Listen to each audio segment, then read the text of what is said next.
History often enchants us with tales of bravery and grand empires, but beneath this grandeur lies a darker reality: medieval torture. Join us as we delve into the depths of medieval torture, separating historical fact from fiction and examining its lasting impact.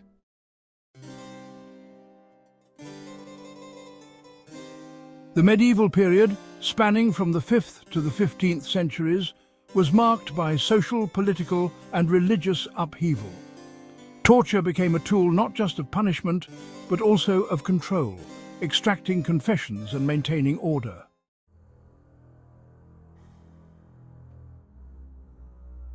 The tools of torture were as varied as they were gruesome, designed to inflict maximum suffering. The rack and the Iron Maiden are infamous examples, serving as chilling reminders of the consequences of disobedience.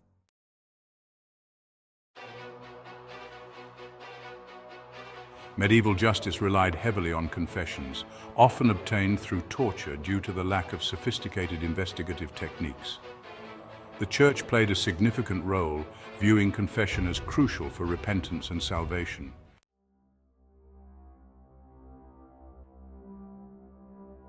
Trial by ordeal, rooted in the belief that God would protect the innocent, subjected the accused to painful tests. These ordeals highlight the profound influence of religious belief on medieval justice.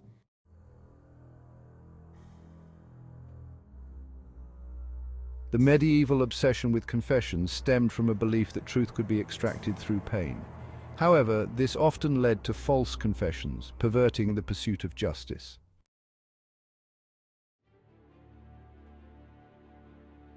The rack, a simple yet brutal device, inflicted unimaginable pain by stretching the victim's body. It served as a chilling reminder of the absolute power wielded by authorities.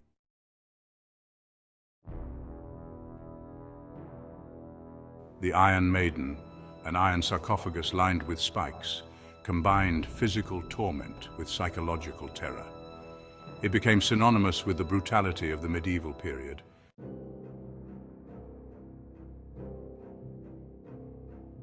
The Catherine wheel transformed torture into a public spectacle, breaking the victim's bones as the wheel turned.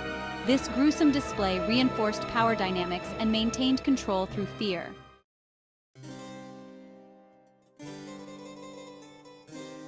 While the instruments of torture themselves were undoubtedly horrific, it is essential to remember that behind each device stood a human being. The executioners, often ostracized members of society, were tasked with carrying out these brutal acts. Over time, they developed a chilling expertise in maximizing pain and prolonging suffering, becoming masters of anatomy and the art of inflicting agony. Torture was not always a straightforward affair. It often involved a perverse interplay between torturer and victim.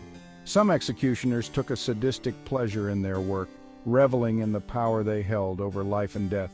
Others, perhaps haunted by the screams that echoed through their chambers, may have viewed their role as a grim necessity, a distasteful but essential aspect of maintaining order in a brutal world.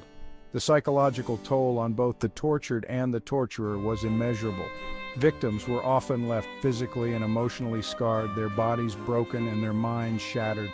The executioners, forced to confront the darkest aspects of human nature daily, carried their own invisible scars, the weight of their actions etched upon their souls. In examining the horrors of medieval torture, we must not lose sight of the human element. It is a stark reminder that cruelty and compassion can coexist within the same heart, and that history is often shaped not by grand ideals, but by the choices made by individuals, for better or for worse.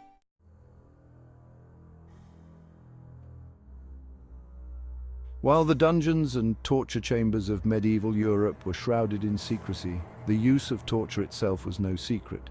In fact, it was often a very public affair, a gruesome spectacle designed to instill fear and obedience in the populace. Public executions, often involving elaborate forms of torture, were not merely punishments. They were carefully orchestrated events intended to send a chilling message to anyone who dared to challenge the authority of the ruling class or the church. Imagine, if you will, the sights and sounds of a medieval town square on the day of an execution. A hush falls over the crowd as the condemned is led to the scaffold, their face pale with fear, their body bearing the marks of their impending fate. The executioner, a masked and imposing figure, stands ready by the instrument of torture, be it the rack, the pyre, or the Catherine wheel. The air is thick with anticipation, a strange mix of dread and morbid curiosity. For the common folk, these events were not just gruesome entertainment, they were stark reminders of the consequences of transgression, of the precariousness of their own existence in a world ruled by fear and absolute power. The message was clear. Step out of line and this could be your fate. Every groan from the condemned, every crack of bone, every pleading whisper for mercy served to reinforce the power dynamics of medieval society. The public nature of these punishments was a calculated act of terror, a stark reminder that disobedience, heresy, or even the mere suspicion of dissent could be met with unimaginable suffering.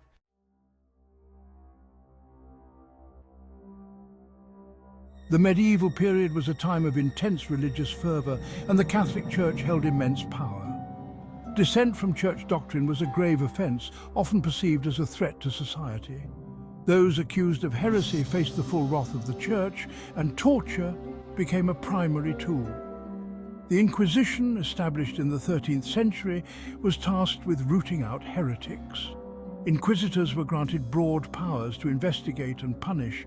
Torture, sanctioned by papal decree, was seen as a necessary evil. The methods employed were often as varied as they were cruel. Imprisonment and psychological torture were common. Physical torture, like thumbscrews and waterboarding, had devastating consequences. The justification lay in the belief that eternal salvation outweighed earthly suffering. Torture was seen as spiritual purification, a means to cleanse the soul. This perverse logic led to the persecution and torture of countless individuals.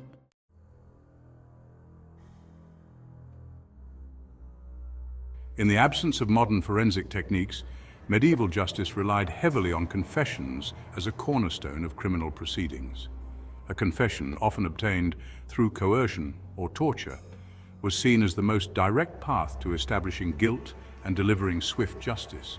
This reliance on confessions, however, was fraught with peril, as it created a system ripe for abuse and prone to condemning the innocent. Torture, in this context, became a perverse form of interrogation, a means to extract information regardless of its veracity. Suspects, subjected to unimaginable pain and suffering, would often confess to anything simply to make the agony stop. These coerced confessions, often riddled with inconsistencies and bearing the hallmarks of duress, were nonetheless accepted as evidence in courts of law. The psychological pressure to confess was immense. The threat of torture, ever present, could break the will of even the most resolute individual. False confessions obtained under duress became tragically commonplace, leading to the wrongful imprisonment and even execution of innocent people. The pursuit of justice, warped by the acceptance of torture, became a twisted game, where the truth was often the least important factor. The use of torture to extract confessions highlights a fundamental flaw in the medieval justice system, the belief that physical pain could unlock the secrets of the mind. This flawed logic, fueled by a lack of alternative investigative techniques and a willingness to prioritize expediency over truth, resulted in countless miscarriages of justice and perpetuated a cycle of fear and suffering.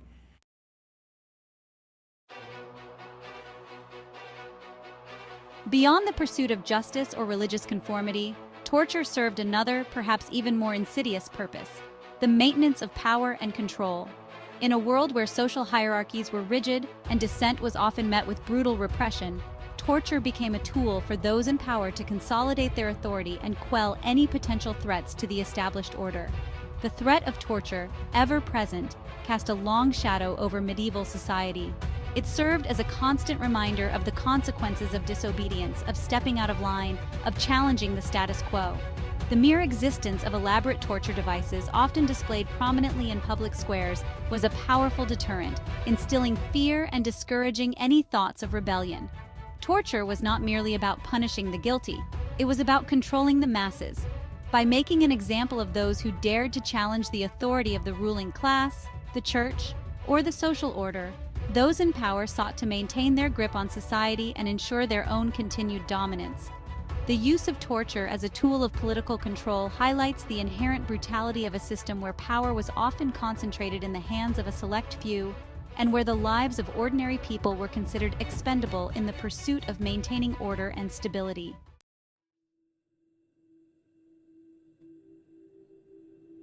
The reign of terror that characterized medieval torture began to wane in the late Middle Ages and the early Renaissance. A confluence of factors contributed to this gradual shift in attitudes and practices, including the rise of humanism, the Reformation, and the emergence of new legal philosophies that emphasized due process and individual rights. Humanist thinkers, inspired by classical ideals, began to question the brutality and inhumanity of torture.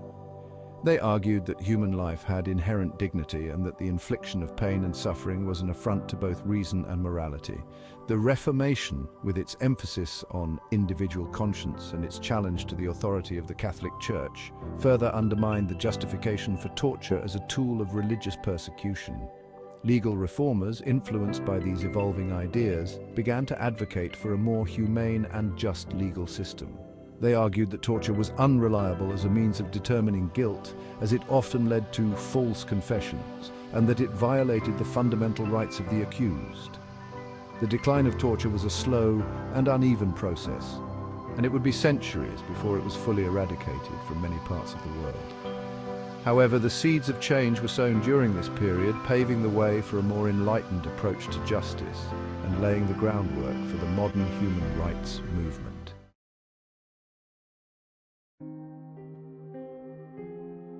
The specter of medieval torture continues to haunt the corridors of history.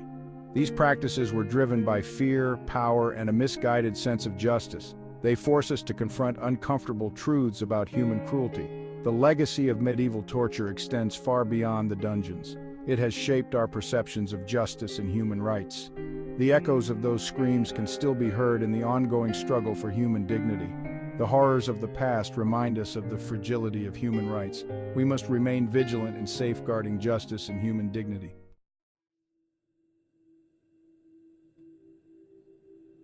Amidst the darkness of medieval torture, there emerged glimmers of hope, early seeds of change that would eventually blossom into a more humane and just world. The gradual decline of torture can be attributed, in part, to the rise of humanism, the Reformation, and the emergence of new legal philosophies that challenged the status quo and advocated for the rights of the individual. Humanist thinkers, inspired by classical ideals, dared to question the brutality of their time. They championed reason, compassion, and the inherent dignity of all human beings, regardless of social standing or religious beliefs.